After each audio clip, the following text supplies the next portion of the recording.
ইসলাম বিদ্বেষের শেকড়।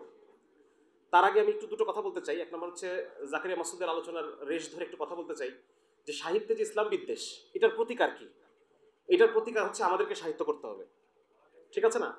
ঠিক যেভাবে যেই প্রক্রিয়ায় মুসলমানকে ইসলামকে বাংলা সাহিত্যে এতকাল পচানো হয়েছে, ঠিক এইভাবেই আমাদেরকে এই এই ইমেজটা পুনরুদ্ধার করতে হবে। এটা বিভিন্ন বিভিন্ন জায়গায় আমি আগে বলতাম যে আসলে আমরা আমাদের সাহিত্য যখন আমরা করি, দেখা যাচ্ছে যে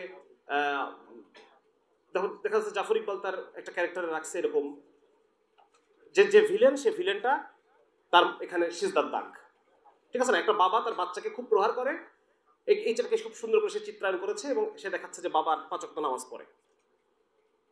তার মানে এই নামাজের প্রতি অটোমেটিক্যালি যখন আমি দেখবো যে খলনায়ক চরিত্রটা নামাজ মানে ইসলামকে পালন করে, সুতরাং পাঠকের মনে সাবলিমিনালি যে মেসেজটা যাচ্ছে যে আসলে মুসলমান যারা প্র্যাকটিসিং মুসলমান তাদের মধ্যে কোনো না কোনো খারাপই আছে।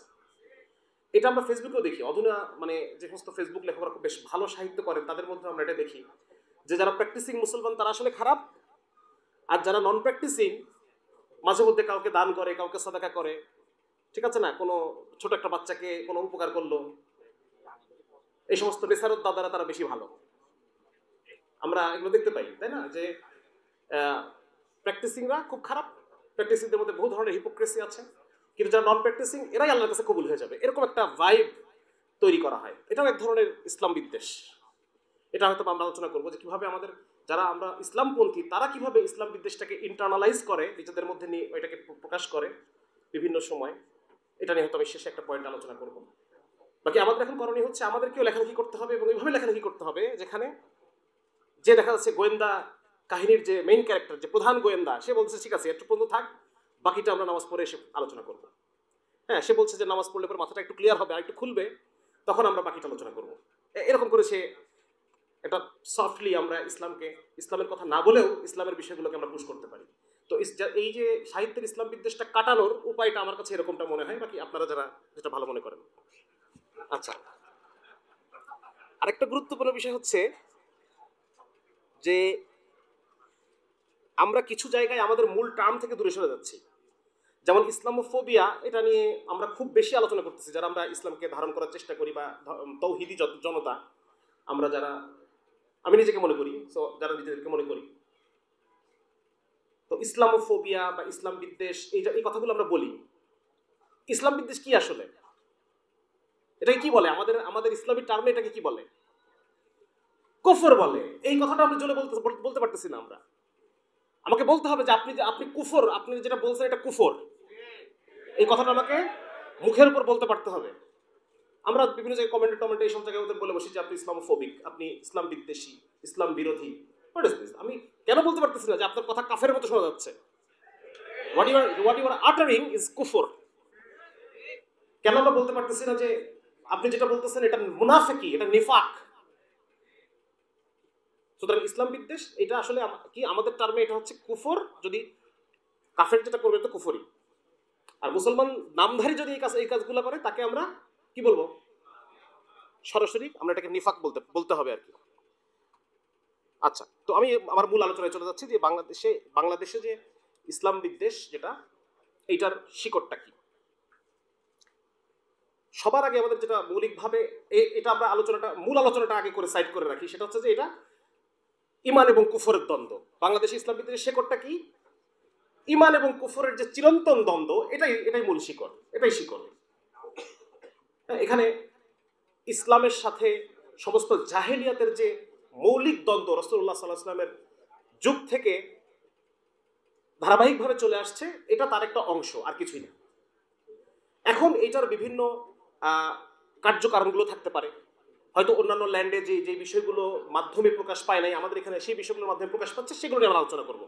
কিন্তু মৌলিকভাবে আমাদেরকে এটা অ্যাড্রেস করতে হবে যে এটা ইমান এবং কুফরের যে চিরন্তন দ্বন্দ্ব, আল্লাহর সাথে ইবলিসের যে ঔদ্ধত্য, ইবলিসের যে চ্যালেঞ্জ, সেই চ্যালেঞ্জের ফল হচ্ছে এই সমস্ত বিষয়গুলো, তাই না? এটা আমাদেরকে, এটা হচ্ছে আমাদের মৌলিক কথা। এই কথাটা এখন আমরা সাইডে রেখে বাকি এটার প্রক্রিয়াগুলো আমি একটু আলোচনা করব। প্রথম প্রক্রিয়া হচ্ছে যে এই ভূখণ্ডে, বাংলাদেশ ভূখণ্ডে আমরা 2 দফা কলোনিয়ালিজমের শিকার। আমরা ডাবল কলোনি, 2 দফা কলোনিয়ালিজমের শিকার। প্রথম আমরা ব্রিটিশের কলোনি হয়েছি 1757 সালে, এবং তার পরবর্তীতে আমরা, এটা আপনি মানেন আর না মানেন, এটা এখন আমাদের বলতে হবে এই জিনিসগুলা, হ্যাঁ, 1971-এ বাঙালি জাতীয়তাবাদের মাধ্যমে আমরা ভারতের কলোনি হয়েছি, যেটা হওয়ার কথা ছিল না। এমনকি মরহুম গোলাম আজম রহমতুল্লাহ আলাইহি উনি এই কথা, শেখ মুজিবকে এই কথা বলছেন যে এই এই দেশের যে একটা অ্যালাইনমেন্ট, 1200 মাইল ফারাকে দুইটা দেশ, এটা একটা সময় এমনি আলাদা হবে, কিন্তু এখন আপনি যেটা করতেছেন এভাবে করেন না, এভাবে করলে আমরা ভারতের উপনিবেশ হয়ে যাব, এভাবে এটা করেন না, এটা অন্যভাবে এমনি হবে, কিছুদিন পরে এটা এমনি হবে। এই কথাটা উনি বলেছেন শেখ মুজিবকে। তার মানে বোঝা যাচ্ছে যে আমরা দুই দফা কলোনিয়ালিজমের শিকার। প্রথম colony, we are colonized by the Britishers, এবং এরপরে আমরা we are colonized by the Indians. এখন এখানে আমাদের একটু বুঝতে হবে যে ব্রিটিশদের ইসলামোফোবিয়া এবং ইন্ডিয়ানদের ইসলামোফোবিয়া, স্বাভাবিকভাবেই আমি খুব শর্টে কিছু জিনিস শেষ করে ফেলতেছি, এগুলো আপনারা জানেন সব। ব্রিটিশদের ইসলামোফোবিয়ার মূল জায়গাটা কোথায়? মুসলমানদের সাথে চলমান যে, হ্যাঁ, প্রায় 100 বছর ধরে ওদের সাথে চলা আমাদের যে ক্রুসেড, 100 বছর তার বেশি ধরে 11টা ক্রুসেড তাদের সাথে আমাদের হয়েছে, এবং এই ক্রুসেডের কারণে যে ইউরোপের ইসলামোফোবিয়ার যে ইসলাম বিদ্বেষের একটা একটা ডেমনস্ট্রেশন হচ্ছে আমাদের এই ব্রিটিশদের ইসলামোফোবিয়া, যেটা তারা এই ল্যান্ডে এসে করছে। এটা বোঝা খুব সহজ। এখানে ইউরোপের সাথে, খ্রিস্টান রোমের সাথে আমাদের মুসলিম খেলাফতের প্রায় 11টা ক্রুসেড হয়েছে, যেখানে একটাতে তারা জিতছে, বাকি সবগুলোতে তারা পরাজিত হয়েছে।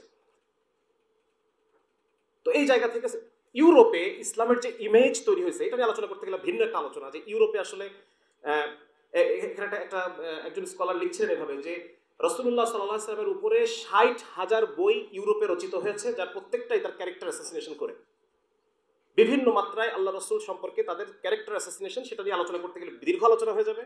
এবং কোনো কোনো জায়গায় তারা বলতেছে মুসলমানরা মূর্তি পূজক, কোনো কোনো জায়গায় বলছে মুসলমান দে ওয়ার্শিপ মোহাম্মদ, এ ডেমিগড নেম মোহাম্মদ, এরকম বিভিন্ন রকম আজে বাজে আলোচনা দিয়ে ইউরোপের ইসলামের যে পিকচার ইউরোপে, এটা এভাবে শেপ হয়েছে। পরবর্তীতে যারা প্রাচ্যবিদ আসছে, কেউ কেউ একটু নমনীয় হওয়ার চেষ্টা করেছে, কেউ কেউ বলছে যে না, এভাবে অ্যাটাক করে আসলে আমরা মুসলমানদেরকে নষ্ট করতে পারবো না, আমাদেরকে আরেকটু কি হতে হবে, আরেকটু সুগার কোটিং করতে হবে, আরেকটু সুগার কোটিং করে আমরা এটাও বলবো যে হ্যাঁ, মোহাম্মদ একটা ভালো মানুষ ছিলেন, কিন্তু তিনি ডেলিউশনাল ছিলেন। কে ছিলেন? নিজেকে নবী মনে করতেন।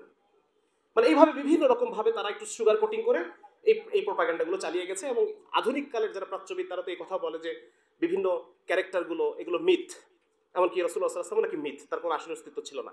এবং এটার খণ্ডন আবার যারা প্রাচ্যবিদ তারাই করছে, এটা আমাদের করতে হয় না, তারা নিজেরাই বলতেছে যে না, উনি Islam is revealed in full light of history, ইতিহাসের মানে পূর্ণ আলোর মধ্যে ইসলাম বিকশিত, এখানে মিথ বলে কোনো কিছু নাই, প্রত্যেকটাই ইসলামের প্রত্যেক ব্যক্তি তারা ইতিহাসের মানে এই জমিনের বুকে তারা হেঁটেছেন, এই পৃথিবীর বুকে তারা অস্তিত্বশীল ছিলেন। তো ব্রিটিশদের যে ইসলামোফোবিয়া, এই তাদের যে ইসলাম বিদ্বেষ, এই ইসলাম বিদ্বেষটা তারা যখন আমাদেরকে কলোনাইজ করেছে, এটাকে তারা বিভিন্নভাবে ইমপ্লিমেন্ট করেছে, আরো আমরা সামনে আলোচনা করব। আর ব্রিটিশদের সাথে ব্রিটিশ মনাদের যে ইসলাম বিদ্বেষ, এটা আবার কানেক্টেড, ঠিক না? যারা আমরা গোলামের ফুট গোলাম নাকি, হ্যাঁ, নেটিভ কিছু মানুষ আছে না, যখন লর্ড মেকলে যখন শিক্ষা ব্যবস্থা প্রণয়ন করলো, তখন তার উদ্দেশ্য হিসেবে কি বলেছিল সে পার্লামেন্টে? সে বলেছিল আমাদের এই শিক্ষা ব্যবস্থার উদ্দেশ্য হচ্ছে কি তৈরি করা? ইন্টারপ্রেটর তৈরি করা, যারা জনগণের সাথে শাসকদের সম্পর্ক তৈরি করবে, তারা মন মগজে, তারা চামড়ায় বাদামি হলেও তাদের মন মগজ হবে ইংরেজ। তো ঠিক সেটাই হয়েছে, মন মগজে তারা, আজকে ব্রিটিশরা আমাদেরকে শাসন করে না, কিন্তু যারা শাসন করে আমাদেরকে, তারা এই চিলড্রেন অফ মেকলে, তারা মেকলের সন্তান। হ্যাঁ, যার কারণে মেকলের মানে ব্রিটিশের যে ইসলামোফোবিয়া, সেটা তারা উত্তরাধিকার সূত্রে পাইছে নাকি, উত্তরাধিকার সূত্রে তারা এটাকে পেয়েছে এবং তারা এটাকে ডেমনস্ট্রেট করছে। আচ্ছা, আরেকটা হচ্ছে হিন্দুদের ইসলামোফোবিয়া। এটাও বোঝা খুব মানে কঠিন না। ইমান কুফরের চিরন্তন দ্বন্দ্ব, সেখান থেকে এটা হিন্দুরাও করে, এটাকে ইনহেরিট করে।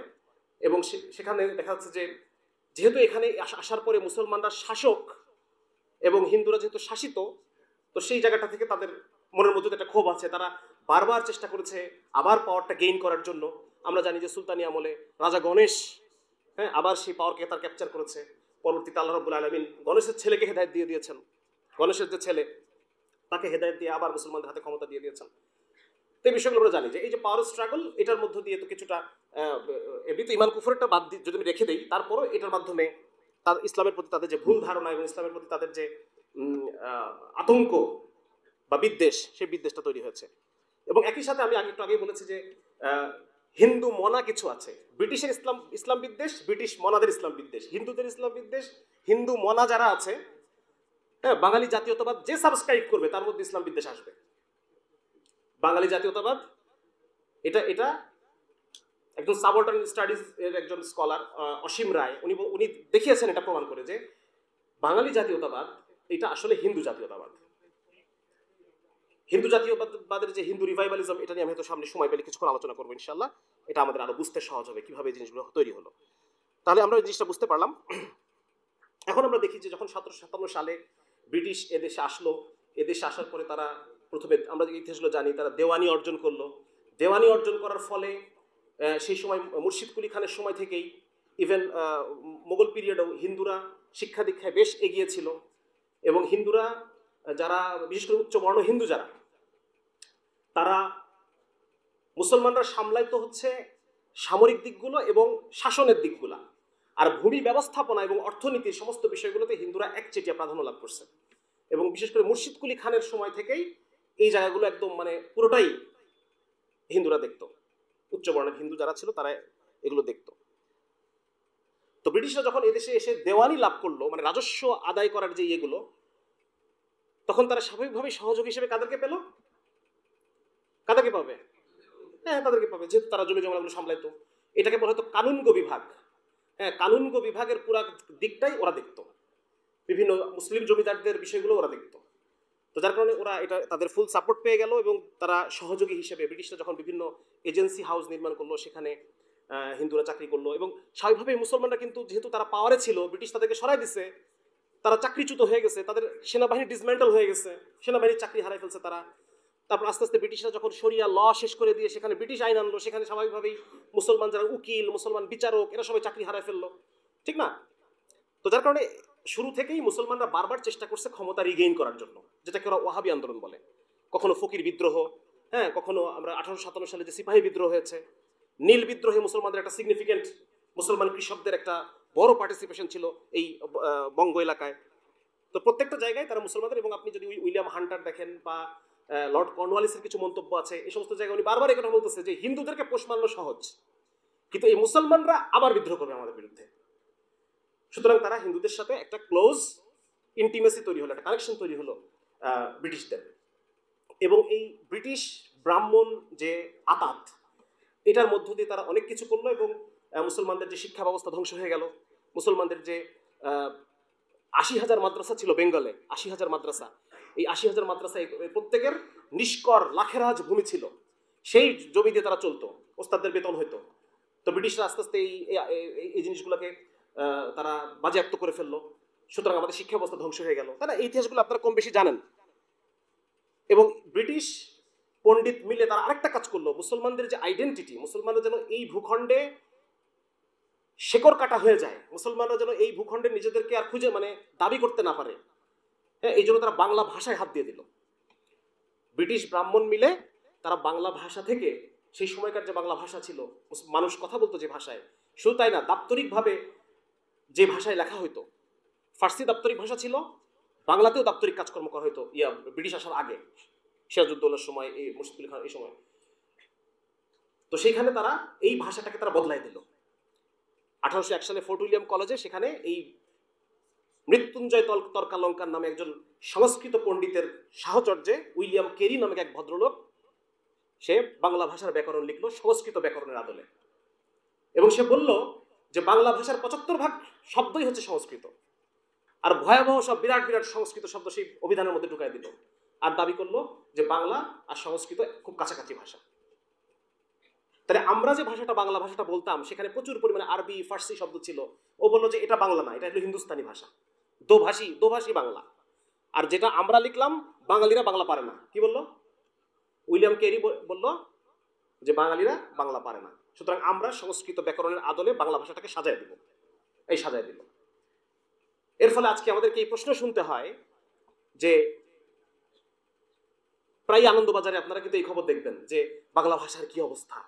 হ্যাঁ, বাংলা ভাষায় কেন গোসল বলা হচ্ছে, এটা কেমন বাংলা ভাষা, বাংলা ভাষাকে গোসল বলা, বাংলা ভাষায় স্নানকে কেন গোসল বলা হবে, গোসল আরবি শব্দ। এরকম প্রায়ই তাদের হাজারি শোনা যায়। মানে তারা বলতে চায় যে আমরা প্রকৃত বাংলাটা আমরা বলি না, অতএব আমরা প্রকৃত বাঙালি না। এটা নিয়ে বিস্তারিত আলোচনা গতদিন আমি একটা ফোরামে এটা নিয়ে আমি আলোচনা করছি। তো তারা এই কাজটা করলো মুসলমানদেরকে অস্তিত্ব পরিচয়হীন করার জন্য। শিক্ষা ব্যবস্থা ধ্বংস করা হলো এবং ব্রিটিশ ব্রাহ্মণ যে আতাত, এটা তো আমরা সহজে বুঝতে পারতেছি। কোরআন আল্লাহ তাআলা তো বলেই দিয়েছেন আল কুফরু মিল্লাতুন ওয়াহিদা, কাফেররা একসাথে কাজ করবে মুসলমানদের বিরুদ্ধে। সুতরাং ইসলাম বিদ্বেষের এই এলাকায় ইসলাম বিদ্বেষের শেকড়, এটা বোঝা খুব কঠিন কিছু না, এখান থেকেই আসছে। এবং এখনো মুসলিম ল্যান্ডে ইসলাম বিদ্বেষ যে একটা আলাদা আলোচনা, এখন একাডেমিতে বেশ কিছু আর্টিকেল এরকম আছে যে মুসলিম ল্যান্ডে কেন ইসলাম বিদ্বেষ থাকবে, এটা নিয়ে কিছু আলোচনা আছে। তো বাংলাদেশে যে পরিমাণ ইসলাম বিদ্বেষ, মুসলিম ল্যান্ডে ইসলাম বিদ্বেষ, ব্যাপারটা বুঝতে পারতেছেন আপনারা? মুসলমানরা সংখ্যাগরিষ্ঠ, কিন্তু সেখানে ইসলাম বিদ্বেষ কেন আছে? তো বাংলাদেশ হচ্ছে এইরকম ভূখণ্ডের মধ্যে একদম টপ মোস্ট, যেখানে মুসলমান সংখ্যাগরিষ্ঠ এলাকায় ইসলাম বিদ্বেষ। এর পিছনে কারণ হলো আমরা 2 দফা কলোনাইজড, এটা আরেকটি পয়েন্ট আর কি। তো যেখানে ঘটনাটা বলতেছিলাম যে সেই সময় আস্তে আস্তে মুসলমানদের ক্ষমতাকে শেষ করে দেওয়া হলো এবং হিন্দুদেরকে কাছে টেনে নেওয়া হলো। কাছে টেনে নিয়ে নেওয়ার পর 1857 সালে যে মহাবিদ্রোহ বা আমাদের যে প্রথম স্বাধীনতা আন্দোলন হয়েছে, এইখানে হিন্দু মুসলমান একসাথে ব্রিটিশদের বিরুদ্ধে যুদ্ধ করছে। হিন্দু সোলজার, মুসলিম সোলজার, তারা ব্রিটিশদের বিরুদ্ধে যুদ্ধ করছে। এবং তখন তাদের একটা ইয়ে হলো যে আসলে এই যে হিন্দু মুসলমান এটাকে ব্রেক করতে হবে, এভাবে থাকতে দেওয়া যাবে না, এদেরকে একদম আলাদা করে 2 প্রান্তে নিয়ে নিতে হবে। ব্রিটিশদের যে বিখ্যাত ডিভাইড অ্যান্ড রুল পলিসি, আমরা তো জানি ডিভাইড অ্যান্ড রুল পলিসি। 1829 সালে লেফটেন্যান্ট কর্নেল জেমস টড নামে একজন ব্যক্তি, সে একটা বই লিখলো। এই জায়গাটায় আরো বিস্তারিত আলোচনা আছে যে ব্রিটিশরা 1800 সালের আগে চেষ্টা করছিল এই এলাকার মানুষের মতো করে শাসন করার জন্য, কিছুটা নরম ছিল। 1800 সালের পর থেকে তারা একটু অ্যাগ্রেসিভ হয়ে গেল। তারা বলল যে না, এদেরকেই, নেটিভদেরকেই আমাদের সভ্যতা মানতে হবে। এটা প্রাচ্যবাদী, ইঙ্গবাদী এটার একটা মানে ট্রান্সফরমেশন হয়েছে ব্রিটিশ শাসনে। তো 1829 সালে তারা, এই ভদ্রলোক যে বইটা লিখলো, ইনি বিশ্ববিদ্যালয়ে পাশ করে নেই। এই যে জেমস টড যার কথা বলতেছি, ইতিহাসের উপর তার কোনো এক্সপার্টাইজ নাই, সে একজন মিলিটারি ম্যান এবং সে একজন ডিপ্লোম্যাট। এই লোক একটা বই লিখলো, দ্য অ্যানালস অফ রাজস্থান। এবং সেই বইয়ে সে দাবি করলো যে ব্রিটিশরা মূলত এখানে এসে হিন্দুদেরকে বাঁচাইছে। মুসলমানরা হিন্দুদের উপর কত অত্যাচার করছে এটার কিছু কল্পিত কাহিনী এবং হিন্দু বীরদের কিছু কল্পিত বীরত্বকে সে সামনে নিয়ে এসে সে দাবি করলো যে হিন্দুরা মুসলমানদের শাসনে অত্যধিক নিষ্পেষিত ছিল এবং ব্রিটিশরা এসে তাদেরকে মুসলমানদের হাত থেকে রক্ষা করছে। এটা আপনারা একটু পরে আসতেছি, আমি আগে এই কথার বাস্তবতাটা আপনার সাথে আলোচনা করিনি, অল্প একটু সময় আলোচনা করব। সেটা হচ্ছে ব্রিটিশরা এইটার পিছনে অন্যতম ভিলেন বানায় দিল হচ্ছে আওরঙ্গজেবকে। আওরঙ্গজেবকে মেইন ভিলেন বানায় দিল। এখন এই আওরঙ্গজেবের বাস্তবতা যদি আমরা দেখতে যাই, একটু আলোচনা, ওটা খুব বেশি আলোচনা করবো না। তবে ইতিহাস যেটা বলে যে আওরঙ্গজেব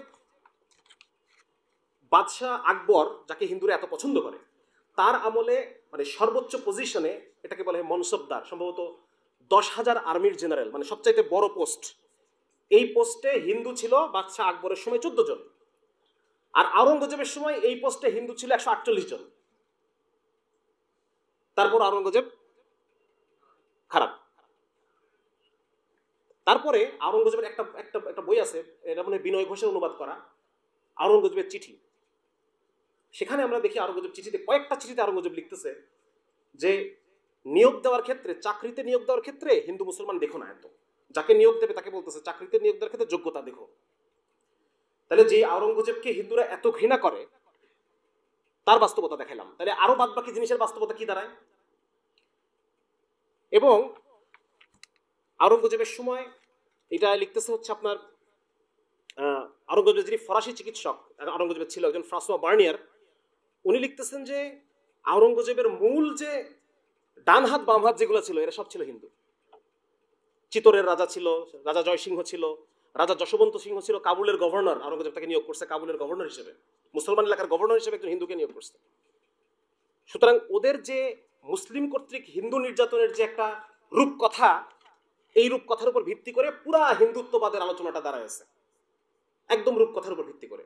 তারা বলতেছে আওরঙ্গজেব মন্দির ভাঙছে, কিন্তু এটার কোনো প্রমাণ তো পাওয়া যায় না, বরং আওরঙ্গজেব যে মানে কিছু কিছু জায়গায় মন্দিরের জন্য জমি টমি দান করছে এরকম ডকুমেন্ট আছে। তার মধ্যে একটা হচ্ছে চিত্রকূটের একটা মন্দির আছে, বালাজি মন্দির, সেখানে আওরঙ্গজেব এটা করছে। বলা হয় যে আওরঙ্গজেব জিজিয়া কর দিচ্ছেন, হ্যাঁ জিজিয়া কর আওরঙ্গজেব দিচ্ছেন, কিন্তু আরো 65টা কর যে উঠাই দিছে এইটার কথা কিন্তু বলবে না। এটা এটা লিখতেছে প্রফেসর যদুনাথ সরকার, উনি বলতেছেন বইটার নাম হচ্ছে মুঘল অ্যাডমিনিস্ট্রেশন। উনি বলতেছেন আওরঙ্গজেব 65 প্রকার কর উঠায় দেন, এই জন্য রাষ্ট্রের সেই বাজারে 5,000 কোটি টাকা ক্ষতি হয়েছে। আর যেহেতু আওরঙ্গজেব ইসলামিক মাইন্ডেড ছিলেন, হ্যাঁ আলেম ওলামা ঘেঁষা মানুষ ছিলেন, যার কারণে ইসলামের যে বিধান জিজিয়া কর সেই করটা আরোপ করা হয়েছে। তার আমলের প্রথম 16 বছর ধরে 65 প্রকার মতান্তরে 80 প্রকার ট্যাক্স উঠায় হিন্দুদের উপর শুধু একটা ট্যাক্স রাখা হয়, যেটা জিজিয়া কর, ইসলাম সম্মত যে করটা। এরপর এটা হচ্ছে এই হচ্ছে মানে মুসলমানদের প্রতি হিন্দুদের যে মানে ইসলাম বিদ্বেষ, তার বাস্তবতা হচ্ছে এটা। এবং এইটা ব্রিটিশ হিন্দুদের বলতে আগে থেকে ইসলামোফোবিক তারা আছে, তার মধ্যে ব্রিটিশ আবার তাদের এটাকে একটা রাজনৈতিক রূপ দিল। কি দিল? আগে থেকে যেটা ছিল সেটাকে একটা রাজনৈতিক রূপ দেওয়া হলো। এবং এর পরবর্তীতে আমরা দেখি 1857 সালের পর থেকে সেখানে হিন্দুদের মধ্যে 3 ধরনের চিন্তার উৎপত্তি হয়। 3 ধরনের চিন্তা। এক ধরনের চিন্তা হচ্ছে মডার্নিস্ট টাইপের আর কি, হ্যাঁ সে যেমন হচ্ছে ওই ইয়ং বেঙ্গলের নাম শুনছেন আপনারা, সেখানে একজন ব্রিটিশ একজন বুদ্ধিজীবী ডি রোজিও, উনি এই ইয়ং বেঙ্গল এটা উনি ইয়ে করেন। এবং সেখানে ওই আধুনিক আজকের দিনে যেরকম দেখি না আমরা মডার্ন বিভিন্ন চিন্তা চেতনা, সেকুলারিজম, হ্যাঁ লিবারালিজম, হ্যাঁ এই জিনিসগুলো তখন ওরা চর্চা করতো। এটা ছিল একটা দৃষ্টিভঙ্গি। 2 নম্বর আরেকটা দৃষ্টিভঙ্গি ছিল রিফর্মিস্ট, যেমন রামমোহন রায়, হ্যাঁ এনারা চাচ্ছিলেন যে হিন্দুদের মধ্যে একটা সংস্কার হোক। এরা একটু নাস্তিক ছিল, এরা ছিল যে এইসব ধর্ম টর্ম সবই খারাপ। আর ওই রামমোহন রায়রা চাচ্ছিল যে এটা একটু সংস্কার হোক। আর আরেকটা গ্রুপ ছিল বঙ্কিমচন্দ্র চট্টোপাধ্যায়, এই ধরনের যারা ছিল, ঈশ্বরচন্দ্র গুপ্ত, এরা ছিল হিন্দু জাতীয়তাবাদী। এবং এই হিন্দু জাতীয়তাবাদের মূল বেস ছিল এই যে জেমস টডের যে অ্যানালস অফ রাজস্থান, মানে হিন্দুদের উপর মুসলমানদের নির্যাতনের যে একটা কল্পিত চিত্র, এটা ছিল তাদের মূল বেস। আমার কথাগুলো আপনারা বুঝতে পারতেছেন, কানেক্ট করতে পারতেছেন?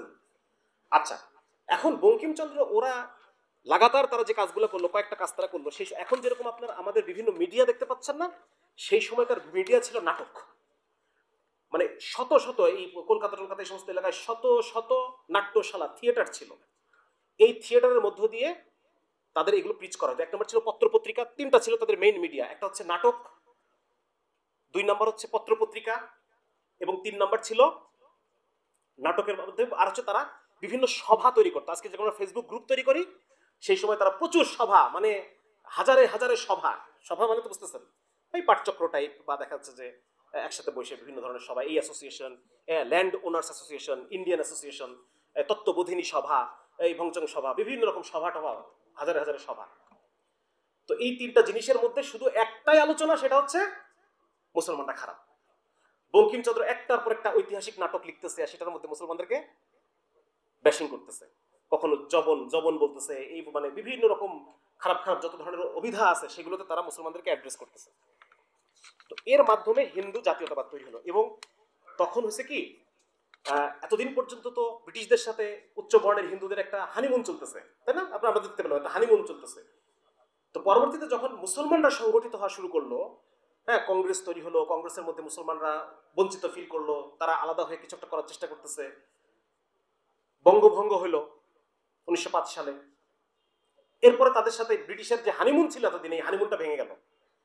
হ্যাঁ এতদিন তারা সবখানে হয় যেন ব্রিটিশেরই জয়, মানে। এবং 1857 সালে এই যে বঙ্কিমচন্দ্র এরা, ঈশ্বরচন্দ্র গুপ্ত, তাদের পত্রপত্রিকা যে কি ধরনের কথাবার্তা লিখছে, এটা যদি আপনাকে দেখাতে পারতাম।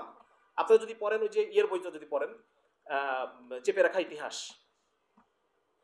গোলাম মুর্শিদ নাকি গোলাম মুর্তজা সাহেবের, হ্যাঁ এই বইটার মধ্যে আপনারা বেশ ভালো কিছু ইনফরমেশন পাবেন। কলকাতা কেন্দ্রিক বুদ্ধিজীবী এম আখতার মুকুল, ওনার বইয়ের মধ্যে কিছু ভালো ভালো ইনফরমেশন আছে। এছাড়াও ডক্টর মোহাম্মদ আজমের একটা বই আছে, বাংলা ভাষার উপনিবেশায়ন, এটা আপনারা পড়তে পারেন, এখানে কিছু জিনিস আছে। রইসুদ্দিন আরিফ নামে একজন বামপন্থী লেখক আছে, তার একটা বই আছে আত্মবিস্মৃত বাঙালি, সেখানে আপনারা কিছু ভালো ইনফরমেশন পাবেন। মোট কথা এইগুলো মানে এই যে হিন্দু জাতীয়তাবাদের যে উত্থান, 1905 সালে যখন বঙ্গভঙ্গ হয়ে গেল, বঙ্গভঙ্গ হওয়ার ফলে সবচাইতে বেশি ক্ষতিগ্রস্ত হলো কারা? সবচেয়ে বেশি ক্ষতিগ্রস্ত হলো এই বাংলা অঞ্চলে যে হিন্দু জমিদাররা ছিল, তারা সবচেয়ে বড় ক্ষতিগ্রস্ত হলো। 1793 সালে চিরস্থায়ী বন্দোবস্ত হয়েছে, আপনারা জানেন তো, চিরস্থায়ী বন্দোবস্ত। এই চিরস্থায়ী বন্দোবস্তে একটা আইন ছিল সূর্যাস্ত আইন। সূর্যাস্ত আইনের মধ্য দিয়ে যত ঐতিহ্যবাহী মুসলমান জমিদার পরিবার ছিল এরা সব নিঃস্ব হয়ে গেল, নিঃস্ব হয়ে গেল। আর ব্রিটিশদের সাথে যারা, যে সমস্ত হিন্দুরা ব্যবসা করে করে প্রচুর টাকা জমাইছে, টাকা টাকা ইয়ে করছে, এরা তখন এই জমিদারিগুলো কিনে নিল। যার কারণে আজকে আপনারা যদি উইকিপিডিয়া একটু দেখেন যে পূর্ববঙ্গের জমিদার বাড়িগুলো একটু যদি সার্চ দেন, দেখবেন সেখানে 334টা জমিদার বাড়ির কথা আছে। বাংলাদেশে পূর্ববঙ্গে 334টা জমিদারির কথা আছে, সেখানে তার মধ্যে মাত্র 34 জন হচ্ছে মুসলমান। তার মানে 90% জমিদারি ছিল হিন্দু, এবং এই এলাকার পপুলেশন 80% ছিল মুসলমান। তো এই হচ্ছে অবস্থা। তো যাই হোক, এখানে পরে তো যখন বঙ্গভঙ্গ হওয়ার পরে হানিমুনটা ভেঙে গেল। হানিমুনটা ভেঙে যাওয়ার পর এখন হিন্দুরা কি হয়ে গেল, সশস্ত্র হয়ে গেল। সশস্ত্র হয়ে তারা, আপনারা অনেককে সেলিব্রেট করেন, কি বলে, ক্ষুদিরাম, সূর্য সেন, প্রীতিলতা। এই যে কিছুদিন আগে যে আমাদের 24-এর অভ্যুত্থান হলো, আমি অনেক মাদ্রাসা পুরোকে দেখছি যে এদেরকে সেলিব্রেট করতেছে, মানে একটা নাম হইলেই হয় নাকি। আসলে ব্যাকগ্রাউন্ড কি, এরা কেন লড়াই করছে এগুলো জানার দরকার নেই। এরা লড়াই করছে বঙ্গভঙ্গের জন্য। বাংলা যখন ভাগ হয়ে গেল, বাংলা এক প্রদেশ, পশ্চিমবঙ্গ আরেক প্রদেশ, বাংলার আসাম মিলে আরেক প্রদেশ, সবচেয়ে ক্ষতিগ্রস্ত হয়েছে যে যারা জমিদার ছিল এতদিন, হিন্দু জমিদাররা, যারা এখান থেকে খাজনা উঠাইতো, থাকতো কলকাতা। একজনের নাম বলেন দেখি, পারেন নাকি? আচ্ছা ঠিক আছে, আচ্ছা ঠিক আছে, থাকতো কলকাতা, এইখানে আসতো খাজনা উঠাইতে নাকি।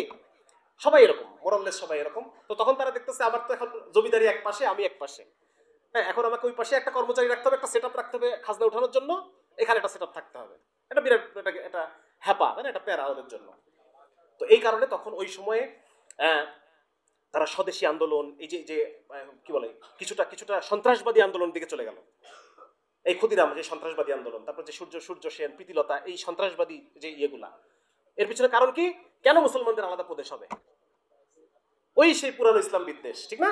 এই কন্টিনিউশন কিন্তু চলতেছে। কেন মুসলমানদের আলাদা দেশ হবে? কেন মুসলমানদের ওখানে ঢাকায় ইয়ে হবে? ঢাকায় কেন বিশ্ববিদ্যালয় হবে? চাষাভূষারা বিশ্ববিদ্যালয় দিয়ে কি করবে? আশুতোষ মুখোপাধ্যায় ছিল এর মূল, যে ঢাকায় বিশ্ববিদ্যালয় হওয়া যাবে না। তো এই যে একটা ইয়ে, এর প্রেক্ষিতে এর ঠিক 6 বছর পরে আবার ওরা বঙ্গভঙ্গটাকে ক্যান্সেল করে দিল। হিন্দুরা যে পরিমাণ অ্যাগ্রেসিভ হয়ে গেছে ওই সময়, হ্যাঁ, এটাকে আর ব্রিটিশরা আর হিম্মত করলো না। তারা আবার বললো ঠিক আছে, তাহলে বাতিল, যাও আবার এক। তো এই হচ্ছে ইসলাম বিদ্বেষের এবং দ্বিজাতি তত্ত্ব। হ্যাঁ, জিন্নার যে, মানে এই যে হিন্দু আর মুসলমান যে একসাথে থাকতে পারে না, এইটার মূল কারণ এই হিন্দু জাতীয়তাবাদ। এইটা পশ্চিমবঙ্গের যে হিন্দু যারা স্কলার বা বামপন্থী যারা হিন্দু ব্যাকগ্রাউন্ড স্কলার, তারাই এটাকে প্রুফ করছেন। বিশেষ করে জয়া চ্যাটার্জির একটা বই আছে, বাংলা ভাগ হলো। এই বইটার মধ্যে আপনারা পাবেন যে মূলত হিন্দুদের যে অ্যাক্টিভিটিস, মুসলমানদের সাথে একসাথে থাকার কোনোভাবেই সম্ভব ছিল না তাদের জন্য, বিশেষ করে হিন্দু জাতীয়তাবাদের কারণে। এই জন্য জিন্না 1940 সালে যে দ্বিজাতি তত্ত্বের যে কথাটা বললেন, মানে দুই জাতির দুই দেশ, ওদের সাথে থাকা সম্ভব না, এই কথাটা ওই আন্দোলনের প্রেক্ষিতে আসছে। তাহলে পরবর্তীতে যখন 47 সালে পাকিস্তান প্রতিষ্ঠা হলো, এইটা এইটা কাদের পক্ষে গেল? না, আমাদের পক্ষে, আমাদের পক্ষে আসলো। এখন পাকিস্তান রাষ্ট্রটা যখন হয়ে গেল ধর্মের ভিত্তিতে, এখন এই প্রজেক্টটাকে তো সাকসেসফুল হতে দেওয়া যাবে না নাকি? এটা সাকসেসফুল হতে হবে না, তাহলে এই প্রজেক্টটাকে বানচাল করতে হবে। এই প্রজেক্টটাকে বানচাল করার জন্য আগায় আসলো কারা? এই জমিদারদের যারা স্ত্রী, জমিদারদের যারা যারা জমিদারি হারাইছে। 1950 সালে পাকিস্তান সরকার আইন করলো, প্রজাস্বত্ব আইন। এই আইনের মাধ্যমে ওই 1793 সালের যে জমিদারি প্রথা চলে আসতেছে, ওইটা ক্যান্সেল করে দেওয়া হলো। যে জমি যে চাষ করতেছে ওটা তার, ঠিক আছে? জমির উপরে কৃষকের অধিকার প্রতিষ্ঠা হলো। এখন এই যে পাকিস্তানের মাধ্যমে মুসলমানরা যে জিতে গেল, আর আমরা জমিদাররা যে ক্ষতিগ্রস্ত হলাম, আগায় আসলো কারা? জমিদারদের যারা পরিবার, নাতিপুতি, ছেলে, স্ত্রী, এরা আগায় আসলো। এরা গঠন করলো পূর্ব পাকিস্তান কমিউনিস্ট পার্টি। এবার মিলতেছে, ঘটনা মিলতেছে। হ্যাঁ, এখনকার যে আমাদের প্রধান যে কালচারাল গ্রুপ, তারা কোনপন্থী? ওই সেই হিন্দুত্ববাদের কন্টিনিউশন। হ্যাঁ, যার কারণে এখন এটা গঠন করার পরে তারা, দেখেন, এটা খুব স্বাভাবিক একটা বিষয়। আমি অনেক কথা বলে ফেলতেছি, আমি জানি না এটা প্রচার হওয়ার পর ব্যাপারটা কেমন দাঁড়াবে। একটা দেশে অফিসিয়াল ল্যাঙ্গুয়েজ, এটা খুবই একটা সিম্পল এবং যৌক্তিক কথা। একটা দেশে একটা অফিসিয়াল ল্যাঙ্গুয়েজ থাকতে হবে, ঠিক কি না? এমন একটা ল্যাঙ্গুয়েজ থাকতে হবে যেটা ওই চিটাগাংয়েও বুঝে, যেটা ওই পঞ্চগড়ের লোকও বোঝে, সিলেটের লোকও বোঝে। এটা একটা অফিসিয়াল ল্যাঙ্গুয়েজ, দাপ্তরিক কাজগুলো হবে। এছাড়া দেখা যাচ্ছে প্রত্যেক এলাকার নিজস্ব একটা প্রাদেশিক ভাষা থাকবে। প্রদেশের যে হুকুমগুলো আছে, প্রদেশের যে অর্ডারগুলো, প্রজ্ঞাপনগুলো, অফিস আদেশগুলো, এইগুলা এটা একটা ভিন্ন ভাষায় হতে পারে।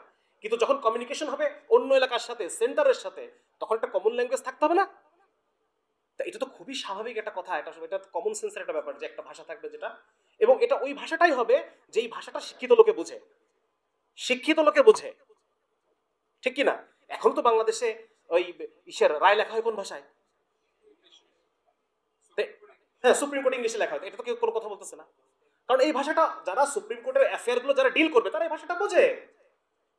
তো ঠিক একইভাবে যারা দেশের দাপ্তরিক কাজগুলো, দাপ্তরিক ভাষা তো ওই ভাষাটাই হবে। উর্দু ভাষা তো কোনো মানে জনগণের ভাষা ছিল না। পাকিস্তানের মাত্র 2% লোক উর্দুতে কথা বলতো, কিন্তু শিক্ষিত মানুষ সবাই ভাষাটা পারতো, জানতো। তো এই যৌক্তিক একটা একটা পদক্ষেপ, এবং ওই যে মুহূর্তে রাষ্ট্রভাষা বাংলা চাই আন্দোলন হচ্ছে, ওই সময় অলরেডি বাংলা অঞ্চলের প্রাদেশিক ভাষা বাংলা হয়ে আছে, অলরেডি বাংলাদেশের প্রাদেশিক ভাষা বাংলা। তাহলে আন্দোলনটা কি করতেছো তুমি? এবং বাংলা রাষ্ট্রভাষা হওয়ার ফলে যে প্রবলেমটা হয়েছে, পাকিস্তানি যারা অফিসার ওই বেলুচিস্তানের, সিন্ধুর, উত্তর সীমান্ত প্রদেশ, এই সমস্ত এলাকা, ওদেরকে অফিসিয়াল আদেশে বাংলা শিখতে হয়েছে। তা এটা একটা এক্সট্রা খরচ হচ্ছে না দেশের? আমার কথা বুঝতেছেন আপনারা? এখন যদি বলা হয় যে সমস্ত সরকারি অফিসারদের বাধ্যতামূলক চাট দেওয়া ভাষা শিখতে হবে, কারণ এটা একটা রাষ্ট্রভাষা, does it make any sense? এই জিনিসটার বিরুদ্ধে আন্দোলন হলো, এবং এই আন্দোলন করলো এই যে যারা আন্দোলন করলো তারা নিজেদেরকে বাঙালি জাতীয়তাবাদী বলল। এই কমিউনিস্ট পার্টির এরা, আরো যারা এদের সাথে যারা সম্পর্কযুক্ত, যারা মুহাজির মুসলমান ওই পাশ থেকে আসছে, 2 জনের নাম বলতে পারবেন? ওই পাশ থেকে এসে মাতবাড়ি মারতেছে, অনেকের নাম চলে আসছে অলরেডি। আনিসুল হক আসছে, আনিসুজ্জামান আসছে, হ্যাঁ, অনেকেই আছে যারা এখন জাকারিয়াদের নাম বলছে, তাদের মধ্যে অনেকেই এখন এই মুহাজির, ওই পাশ থেকে আসছে এই পাশে মাতবাড়ি করতেছে, ওই পাশ থেকে ডলা খাইছে, এই পাশে এসে এখন আমাদের বদনাম করতেছে। ওই কোথায় ওদের বদনাম করবে, আইসে আমাদের বদনাম করতেছে। তো ঘটনাটা হচ্ছে এইটা আছে। তো পরবর্তীতে এটা হলো বাঙালি জাতীয়তাবাদের উত্থান হলো। এই বাঙালি, তার মানে এখন আপনারা কানেক্ট করতে পারতেছেন না যে বাঙালি জাতীয়তাবাদ মূলত কি? হিন্দু জাতীয়তাবাদ। হিন্দু জাতীয়তাবাদের এই দেশীয় কন্টিনিউয়েশন হচ্ছে বাঙালি জাতীয়তাবাদ। তাহলে এখন আমাকে বলেন, 71 সালে যে এটা 71 সালে যেটা হয়েছে, এটা কি মুসলমানের পক্ষে গেছে না বাঙালি জাতীয়তাবাদের পক্ষে গেছে? 75 সালে যেটা হয়েছে এটা কাদের পক্ষে গেছে?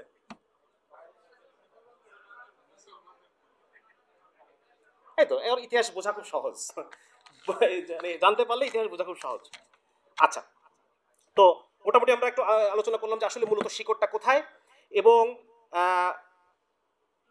অনেক কিছু আমাদের আলোচনার মধ্যে হয়ে গেছে, অনেক কিছু আলোচনা হয়ে গেছে। এখানে জমিদারি হাতছাড়া হয়ে গেছে তাদের, 60-এর দশকে বাঙালি জাতীয়তাবাদ আন্দোলন আলোচনা করছি, সবকিছু আলোচনা হয়ে গেছে। সুতরাং দেখেন, যদি কেউ বাঙালি জাতীয়তাবাদকে সাবস্ক্রাইব করে, বাই ডিফল্ট সে মুসলিম পরিচয়টাকে সে ঘৃণা করবে। দুটো তো অ্যান্টি, একটা হচ্ছে মুসলিম পরিচয়, যেই পরিচয়ের ভিত্তিতে আমরা একটা রাষ্ট্র পাইছি, আর ওরা চাচ্ছে যে না, রাষ্ট্র কেন হবে আলাদা? তাহলে রাজনৈতিকভাবে দুটো আলাদা হয়ে গেল না? সুতরাং বোঝা যাচ্ছে যে যদি কেউ এই বাঙালি জাতীয়তাবাদ, মুক্তিযুদ্ধের চেতনা, বাঙালি জাতীয়তাবাদের সফলতা, মুক্তিযুদ্ধের চেতনা, এর সাথে অ্যাসোসিয়েটেড অন্যান্য যে বিষয়গুলো আছে, হ্যাঁ, ভাষা আন্দোলনের চেতনা, তার সাথে অ্যাসোসিয়েটেড বাঙালি জাতীয়তাবাদের যত এলিমেন্টস গুলো আছে, বাঙালি জাতীয়তাবাদের এলিমেন্টস কি কি আছে? প্রথম হচ্ছে রবীন্দ্র চর্চা, ঠিক না? পহেলা বৈশাখ, 16 আনা বাঙালি আনা, মঙ্গল শোভাযাত্রা, এই যে কি বলে বাঙালি কালচারের নামে যা যা চলতেছে, এই নাচ টাচ, এই সেই গান টান যত কিছু আছে, এই জিনিসগুলো যে সাবস্ক্রাইব করবে তার মধ্যে কোনো না কোনো মাত্রায় কি থাকবে? ইসলাম বিদ্বেষ থাকবে, মুসলমান বিদ্বেষ থাকবে, মুসলমান পরিচয়টাকে সে ঘৃণা করবে, মুসলমানদের যে রাষ্ট্র চিন্তা এটাকে সে ঘৃণা করবে। মুসলমানদের কেন আলাদা রাষ্ট্র হবে? মুসলমানরা কেন কথা বলবে? মুসলমানরা কেন দাড়ি টুপি সহকারে পাবলিক প্লেসে আসবে? কেন মুসলমান ভার্সিটিগুলো নেকাবে ভর্তি হয়ে যাবে? কেন হুজুররা ওই বটতলায় হে বটবৃক্ষ ক্ষমা করো, মুসলমানরা আমরা তোমাকে দখলে রাখতে পারলাম না, বটবৃক্ষ আমাদেরকে ক্ষমা করে দাও, আমাদের ভুল হচ্ছে, আমাদের ক্ষমা করো। আচ্ছা, এখন দেখেন ও আরেকটা মজার জিনিস হচ্ছে অসাম্প্রদায়িকতা। এই যে বাঙালি জাতীয়তাবাদের দাবি হচ্ছে অসাম্প্রদায়িকতা, তারা বলতেছে যে তোমাদেরকে অসাম্প্রদায়িক হতে হবে। কেন, তোর দেশে কি হচ্ছে? কেন অসাম্প্রদায়িকতার সমস্ত দায় আমাদের? বলেন। এই যে শামসুন্নাহার হলে আমরা দেখলাম, কি দেখলাম? আমি গরুর গোশত খাবো, সে মাইন্ড করে বসে আছে। তাহলে অসাম্প্রদায়িকতার দায় কি শুধু আমার? তোমার কোনো দায় নেই? কোথায় সে দায়? তাদের কোনো দায় নেই। হ্যাঁ, সুতরাং এই দেখেন এই জিনিসগুলা। তো সুতরাং এটা খুব ইম্পর্টেন্ট যে 47 সালকে দেখেন, 47 সালের ইতিহাস তারা আনে না। 47 সালকে ঘৃণা করা, 47 সালের ইতিহাসকে চাপায় রাখা, 47 সাল যে পরিচয়ের ভিত্তিতে ধর্ম পরিচয়কে চাপায় রাখা, মুসলিম জাতীয়তাবাদকে ব্যর্থ প্রমাণ করা, মুসলমান পরিচয়টাকে বারবার প্রশ্ন করা, কোয়েশ্চেন করা, মুসলমানদের পাবলিক প্লেসে আসতে না দেওয়া, তাদের ভয়েস রেজ করতে না দেওয়া, এগুলো সবই এই এলিমেন্ট। এখন দেখেন 2001 সালে যেই ওয়ার অন টেররের যে বয়ান, এই আমার সময় কি শেষ হয়ে যাচ্ছে নাকি? কতক্ষণ আছে? আর আজান দিলে শেষ হবে? কতক্ষণ আছে আর? সময় নাই না? আচ্ছা, শেষ শেষ আলোচনা আলোচনা শেষ। তাইলে এখন দেখেন এই যে ওয়ার অন টেরর, এটার যে বয়ান যে মুসলমানরা খারাপ, তাহলে এটা মিলে গেছে না ওদের সাথে? এই সুযোগ কি ওরা ছাড়ে? এই সুযোগ তারা ছাড়বে না। সুতরাং এই বয়ানটা তারা খুব সুন্দর করে গ্রাস্প করলো এবং গত 20 বছর ধরে তারা মুসলমানদের উপর এই জিনিসটা চাললো। এবং খুব স্বাভাবিকভাবে আপনি দেখবেন যে এই যে আমরা আগে দেখলাম ওই যে ব্রিটিশ আমলে যে সাহেব এবং পণ্ডিত একটা ঐক্য হয়েছে, ওয়ার অন টেরর ইস্যুতেও পশ্চিম এবং আমাদের যে সমস্ত প্রতিবেশী মানে ধর্মের যে ভাইরা আছেন আর কি, হ্যাঁ, এদের মধ্যে দেখবেন একটা ইয়ে হয়েছে, অ্যালায়েন্স হয়েছে। হবেই, আল কুফরু মিল্লাতুন ওয়াহিদা, এটা হবেই। সুতরাং এখানে আপনি পাবেন যে আওয়ামী লীগকে পাবেন, তারপর হচ্ছে বামপন্থীদেরকে পাবেন, অন্যান্য যারা ওই যে কালচারাল মিডিয়া, বিনোদন জগৎ, বুদ্ধিজীবী, শিল্পী, এদের সবাইকেই আপনারা পাবেন এই একই জায়গায়, যে মুসলিম বিদ্বেষ, ইসলাম বিদ্বেষ। তারা অস্বীকার করতে পারে, কিন্তু তারা এই কি কয়েকদিন আগে তো যে শিল্পকলার বললো যে আমি ইসলামের বিরুদ্ধে কিছু বলি নাই, তাহলে এত কি বললিটা কি? তাহলে তাহলে পক্ষে কি বলছস? এই হচ্ছে অবস্থা। আচ্ছা, এখন আমরা একটু আলোচনা শেষ করে দেবো। সেটা হচ্ছে যে ইসলাম বিদ্বেষের কারণে মুসলমানদের মধ্যে, মুসলিম দেশ আমরা, মুসলমান সংখ্যাগরিষ্ঠ, কিন্তু মুসলমানদের মধ্যে ইসলাম বিদ্বেষ আছে। এটা কেন আছে? এটা বিভিন্ন কারণে আছে। এর মধ্যে একটা হচ্ছে ডেমোক্রেটিক উইন্ডো আছে একটা। হ্যাঁ, আপনারা মানে ছবিটা দেখছেন কিনা, যে আমি ডেমোক্রেটিক উইন্ডো থেকে সরাই নিয়ে আসলাম, নিজেকে আমি সেন্টারে রাখলাম, এবং আমার সাথে যে আরেকটু ডানপন্থী তাকে আমি জঙ্গি বললাম।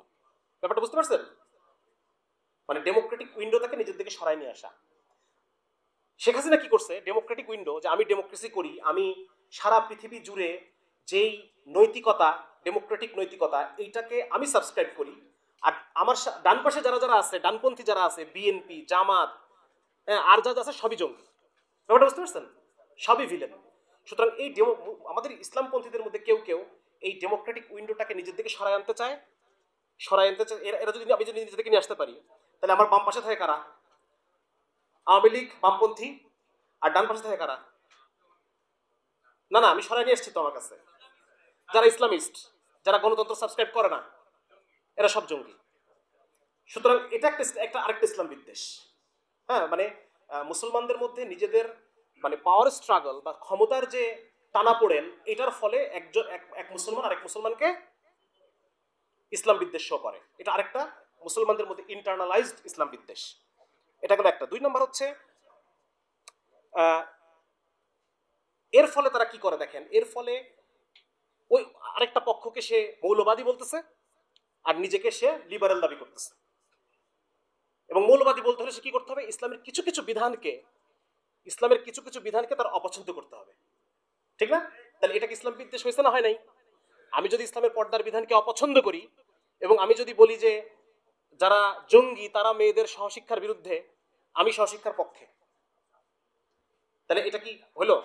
মেয়েরা মুখ খোলা রাখতে পারবে কি পারবে না, এটা নিয়ে ওলামায়ে কেরামের সেই সাহাবীদের যুগ থেকে বিভিন্ন দাল্লিকভাবে বিভিন্ন আলোচনা করতেছে। তারা একটা অল্প সংখ্যক হলেও তারা এই আলোচনাটা করতেছে। কিন্তু ছেলে মেয়ে একসাথে যে ফ্রি মিক্সিং করবে না, এটার ব্যাপারে কোনো ইখতিলাফ আছে নাকি কারণ? তাহলে এই যে সে ইসলামের বিভিন্ন প্রতিষ্ঠিত বিধানকে, জিহাদের মতো, তারপর হচ্ছে এই যে পর্দার বিধানের মতো আরো অন্যান্য প্রতিষ্ঠিত বিধানকে, যেগুলো পৃথিবীর যে বৈশ্বিক ওয়ার্ল্ড অর্ডারের যে নৈতিকতা সেটার সাথে অ্যালাইন করে না, সেইগুলোকে সে ঘৃণা করতেছে, সেইগুলোর প্রতি বিদ্বেষ পোষণ করতেছে, এবং যারা এটাকে অ্যাডভোকেট করে তাদেরকে সে জঙ্গি বলে ট্যাগ দিচ্ছে, যাদেরকে সে উগ্রবাদী, মৌলবাদী এগুলো বলে ট্যাগ দিচ্ছে। তো এটা আরেকটা সমস্যা আমাদের মধ্যে। হ্যাঁ, মডার্নিজমকে আঁকড়ে ধরে আদি যে ইসলাম, রাসূলুল্লাহ সাল্লাল্লাহু আলাইহি ওয়াসাল্লামের যে ইসলাম, সেই ইসলামটাকে তারা খারিজ করতেছে। এছাড়াও দেখবেন যে যারা মানে ঠিক একইভাবে মনে করেন যে মুসলমানদের বিরুদ্ধে যে ক্রুসেডের যে কন্টিনিউয়েশন, একটা সময় তো ছিল অস্ত্রের ক্রুসেড, এখন বুদ্ধিবৃত্তিক ক্রুসেড, রাইট? সো বুদ্ধিবৃত্তিক ক্রুসেডকে এইটার মধ্যে যারা এই মানে এই ভূত যাদের ঘরে সওয়ার হয়েছে, ওদের বুদ্ধিবৃত্তিক ক্রুসেডের শিকার যারা হয়েছে, তারা স্বাভাবিকভাবে ইসলামকে আর কি করবে না, আর ইসলামকে তার ভালো লাগবে না, হ্যাঁ, আর ইসলামকে সে পছন্দ করবে না। সুতরাং এই কেন্দ্রিক যারা লিবারাল, মুসলিমদের মধ্যে যারা নিজেকে লিবারাল পরিচয় দেয়, ফেমিনিস্ট পরিচয় দেয়, হ্যাঁ, তারা সবাই ইসলামের যে বিষয়গুলো আছে এই বিষয়গুলোকে তারা অপছন্দ করে। এখন করণীয় কি? অলরেডি রফিক ভাই কিছু কথা আলোচনা করছে, আমরা যে আলোচনাটা মোটামুটি একটা কম্প্রিহেন্সিভ একটা জায়গায় আসছে, তাই না?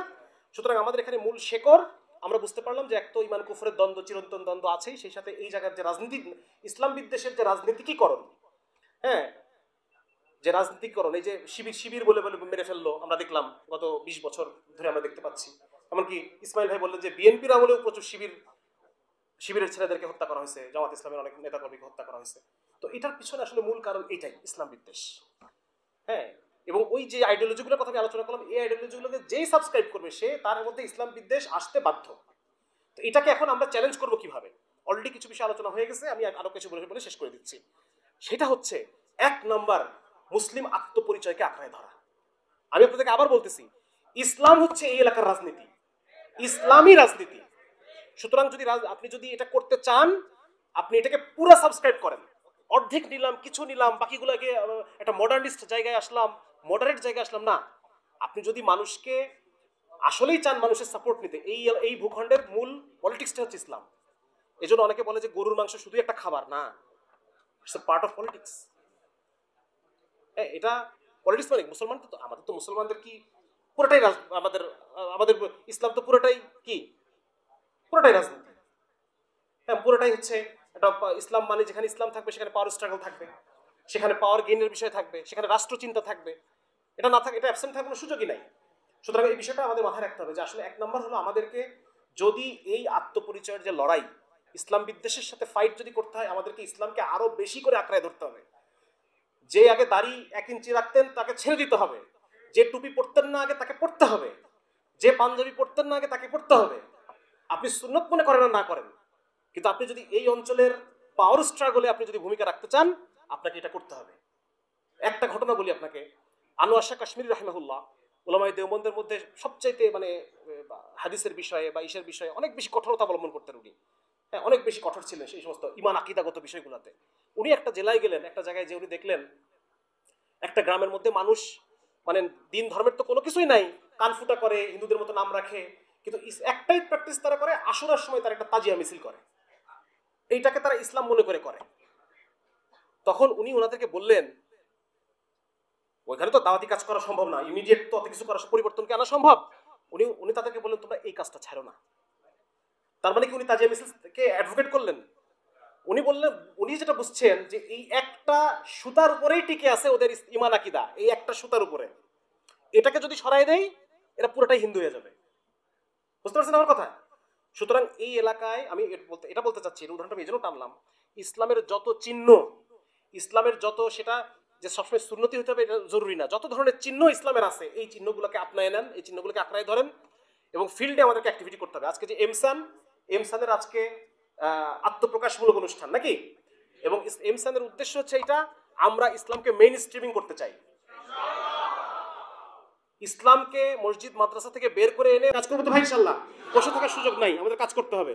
আল্লাহ তাআলা আমাদের সবাইকে তৌফিক দান করুন। আসসালামু আলাইকুম ওয়া রাহমাতুল্লাহি ওয়া বারাকাতুহু।